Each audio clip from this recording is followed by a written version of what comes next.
Hello and welcome to this episode of our program World Today, where we are having an in-depth look to the local and international press headlines, and we have with us for discussion Mr. Mohamed Fouad, rather Dr. Mohamed Fouad, who is economic and political analyst. We thank you very much for being with us. Thank you very much. And we start from the World Bulletin, and Jordan, Egypt signed trade deals. And it says Egypt and Jordan signed 10 agreements related to bilateral cooperation. The raft of deals was penned during a meeting between Prime Minister Ibrahim Mahlab and his Jordanian counterpart Abdullah Insur in the capital Amman. The agreements called for a number of projects in the fields of investment, energy, media, culture, water, and diplomatic affairs. 10 agreements signed between Egypt and Jordan.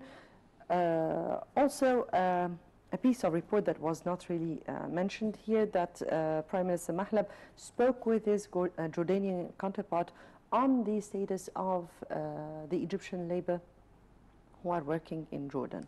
So that was also part of their meeting yesterday.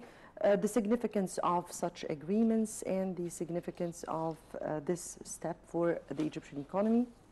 The deal is a byproduct of the recently hosted Egypt-Jordan Joint Cooperation Committee, which was hosted this week in Amman.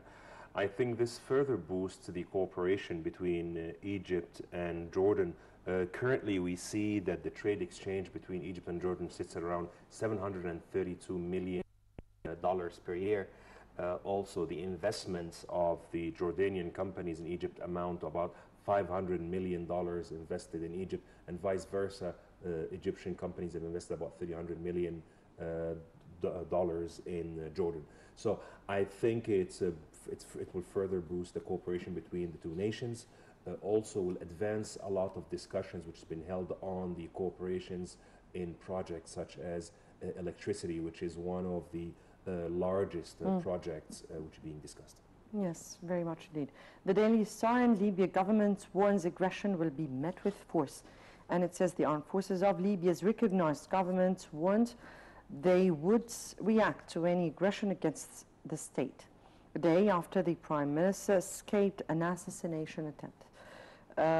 It came after Prime Minister Abdullah al-Thani escaped unscathed when would-be assassins opened fire, or rather when would-be assassins opened fire on his car on Tuesday after a session of parliament in the eastern city of Tobruk. Yes, but it also comes as Egypt held here in Cairo a meeting between all leaders of Libyan tribes as well as representatives to the other tribes in order to make a get-together meeting for finding a kind of consensus among the Libyan tribes, and in order to support an ongoing peace negotiations sponsored by the UN.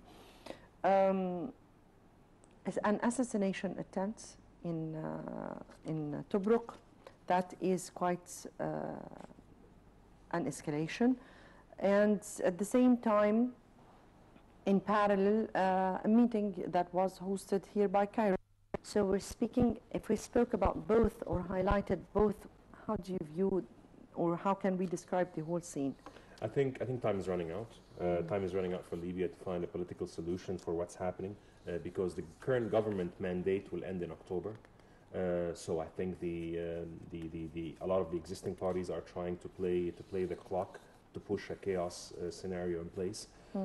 I think a lot of the Arab countries are trying to rally to the support of Libya to avert this scenario. Egypt is definitely on the front because it has a lot of common interest with Libya. Algeria also the same thing. There was also, as we spoke about the Egyptian summit in Cairo, there is also Algerian Prime Minister Abdelmalek Salal was in Italy also yesterday discussing. And Foreign Minister Shukri was Algeria just a day before, ahead of such tribal meetings here in Cairo.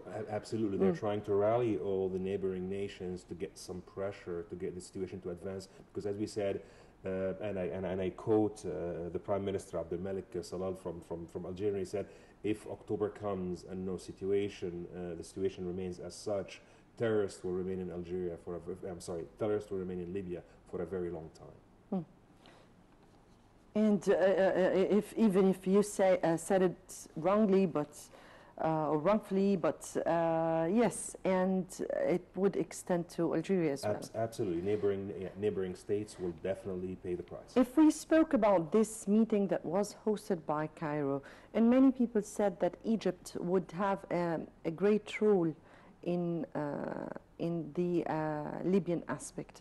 How do you view such a meeting? Is it a bit late? Should we have done this move earlier?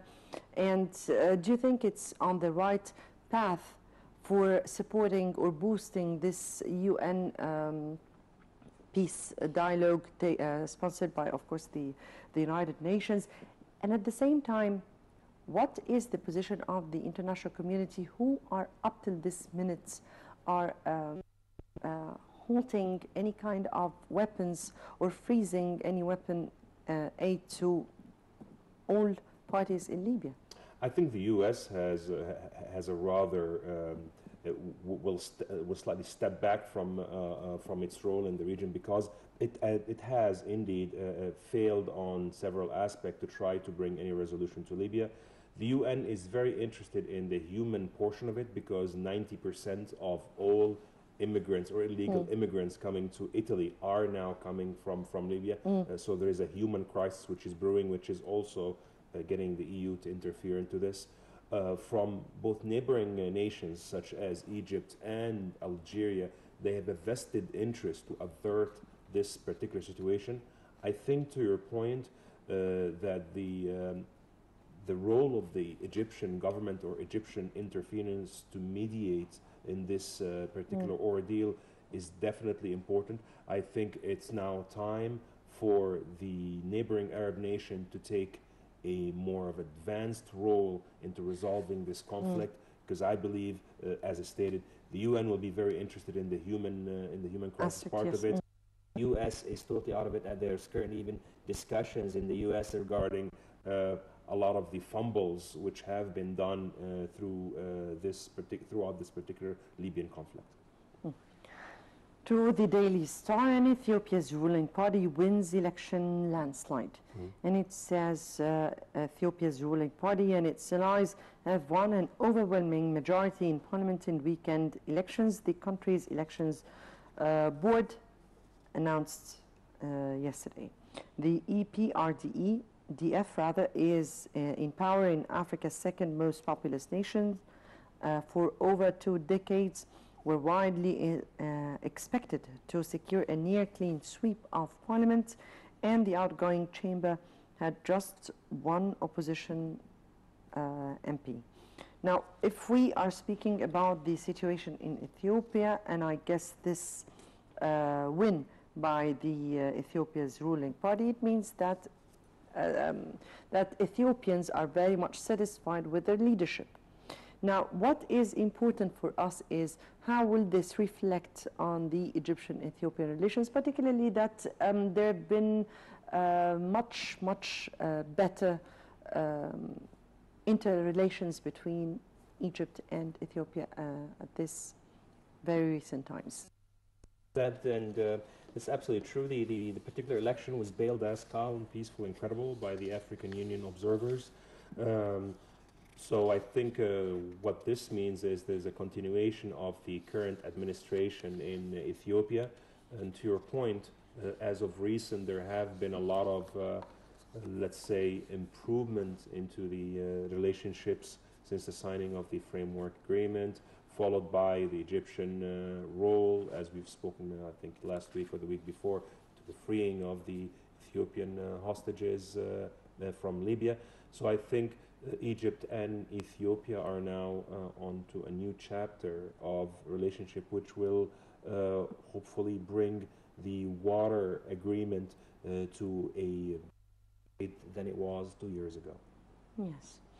And Tony Blair labeled as stunning joke with no credibility aimed, rather amid rumors he will step down from his role as envoy to the Middle East. And Tony Blair has no credibility left in the Middle East, as rumors continue to circulate that the former British leader will step down after 8 years as the region's envoy. Yes, Tony Blair has been the Middle East envoy for around 8 years right now, during which nothing happened. We're speaking here, of course, about the Middle East, the Palestinian-Israeli peace negotiations, which has seen no progress and even halted, or is on hold from several times. How do you view this piece of news? Is it really in favor or indifferent to the whole cause? Tony Blair here as an envoy for the Middle East peace, or not? Well, I believe as of a couple of hours ago, they did confirm that he did tender a resignation to the UN Secretary Ban Ki-moon. So he is going to be stepping down from this role as of next month. Blair took office for this particular job around 2007. Since Tony Blair has taken office, there have been 4 instances of destructive conflicts between Israel and Palestine. No. You mean here Israel attacked absolutely the Palestinians 2008, 4 2009, times. March 2012, October 2012, and the summer of 2014. It does bring question now to what exactly was the role of Tony Blair, because it's very controversial. The whole quartet representatives. What was the goal? And I think this is also something which we try to read more into. Was his role is to establish peace in the first place? If this is the role, then he's failed. Absolutely failed. If the role, as they usually like to bill it, is to establish, they say, the boundaries or the infrastructure for peace, I think he also has failed on this notion, because there was no peace brought. We cannot say that there isn't any infrastructure for peace to take place. So I think I would side with the article. I think his stint for 8 years cannot be described anything short of a failure. But also this piece of news comes as the European Union members are calling for a much broader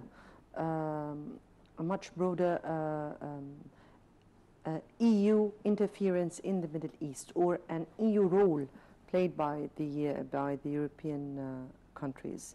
So I think it's in this particular case, and as we've seen last week in the French presence, which is basically trying to also push another time the two-state scenario, while banking on avoiding a U.S. veto. So I think the U.S., I think the EU is trying to take a bigger role into the Israeli-Palestinian.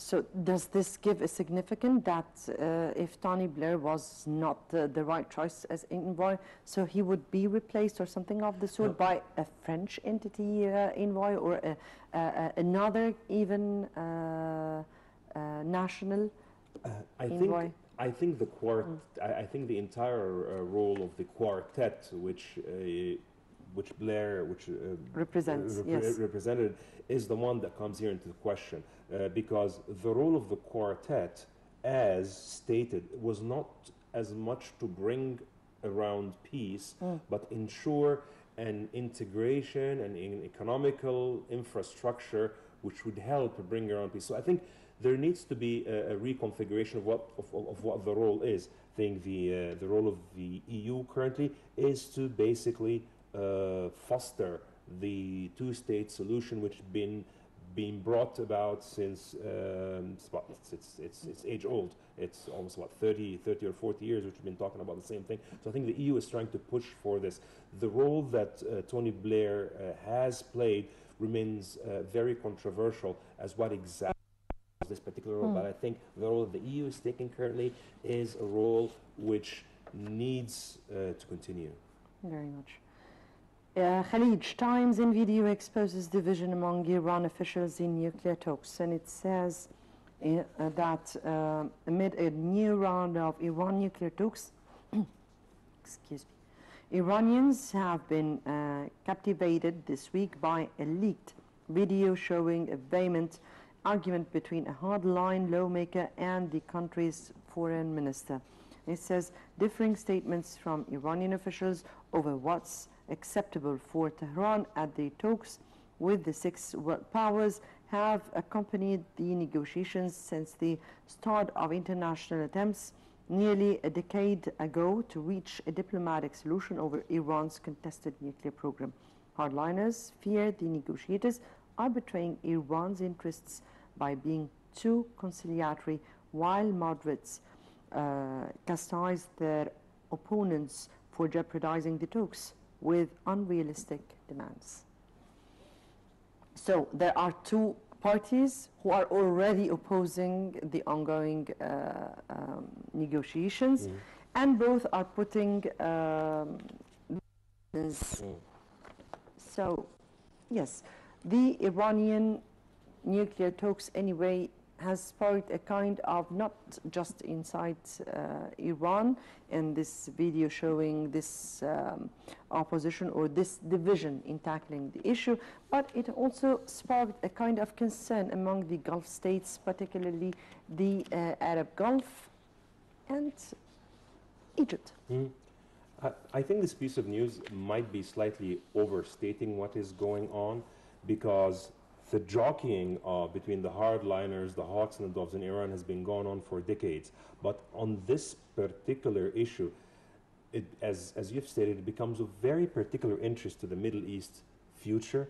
It depends on which force will emerge as the leader out of this particular deal. Because you have the relative moderates, which are represented by President Rouhani and the Foreign Minister Javad Zarif.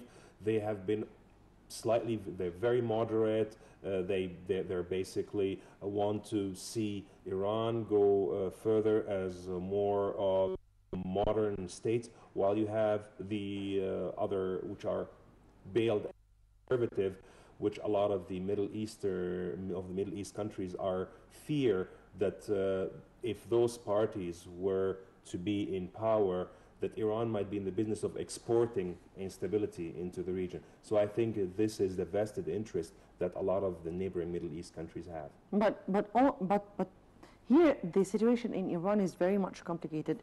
As you said, the politics inside the country itself is a little bit confusing, because we have the conservatives who are really ruling the country, because Ayatollah Khomeini, he is the one who's really ruling the whole situation here. But we also have Rouhani, who appeared to the world as an open-minded, as someone who's moderate, who is trying to take Iran to